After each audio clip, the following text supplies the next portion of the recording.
ஆண்டவராகிய இயேசு கிறிஸ்துவின் இனிய நாமத்தில் உங்களை வாழ்த்துகிறேன், வணங்குகிறேன். இந்த நாளிலும் வேதாகம தேன்துளிகள் என்ற பகுதியிலே நாம் சிந்திக்க இருக்கின்ற பகுதி 7 வித கெட்ட மேய்ப்பர்கள்.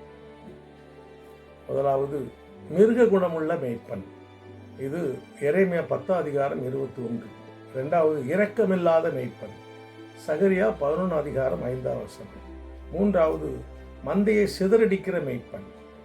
எரேமியா 31 அதிகாரம் 5 வசனம், 50 அதிகாரம் 6 வசனம் சொல்லப்படுகிறது. இன்னும் நான்காவது திராட்சைத் தோட்டத்தை அழிக்கிற மேய்ப்பன். எரேமியா 12 அதிகாரம் 10 வசனம். ஐந்தாவது தேவனுக்கு துரோகம் செய்கிற மேய்ப்பன். எரேமியா 2 அதிகாரம் 8 வசனம். ஆறாவது ஆடுகளை திருடுகிற மேய்ப்பன். இது 2 சாமுவேல் 12 அதிகாரம் 1 முதல் 4 வரை. ஏழாவது பகுத்தறிவு இல்லாத மேய்ப்பன். இது ஏசாயா 56 அதிகாரம் 11 வசனம்.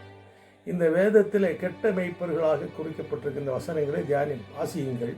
நாம் ஒருவேளை கர்த்தருடைய வார்த்தையின்படி கீழ்ப்படி நடக்கிற நாமெல்லாம் மேய்ப்பர்களாகவும் ஆசாரியர்களாகவும் நம்ம ஆண்டவர் ராஜாக்களாகவும் தெரிந்து கொண்டிருக்கின்றார். நாமெல்லாம் கூட மேய்ப்பர்கள் தான் ஆனால் நம்ம இந்த 7 விதமான மேய்ப்பரில் எந்த விதமான மேய்ப்பர்களாக இருக்கிறோம்? ஒரு வேளை அப்படி யாராவது இருந்தால் இந்த கெட்ட மேய்ப்பர் லிஸ்ட்டில் நாம் வராதபடிக்கு நல்ல மேய்ப்பனுடைய பிள்ளைகளாக நல்ல மேய்ப்பனாக நாம் வாழ கர்த்தர் அழைக்கின்றார். வசனங்களை நீங்கள் சிந்தித்து பாருங்கள். யார் இப்படிப்பட்ட கெட்ட 7 விதமான மேய்ப்பர்கள் வேதத்தில் சொல்லப்படுது? அவருடைய கேரக்டரை பார்த்து அந்த கேரக்டரில் ஒன்று கூட நம்முடைய வாழ்க்கையில் யாருக்கும் இருக்கக்கூடாது.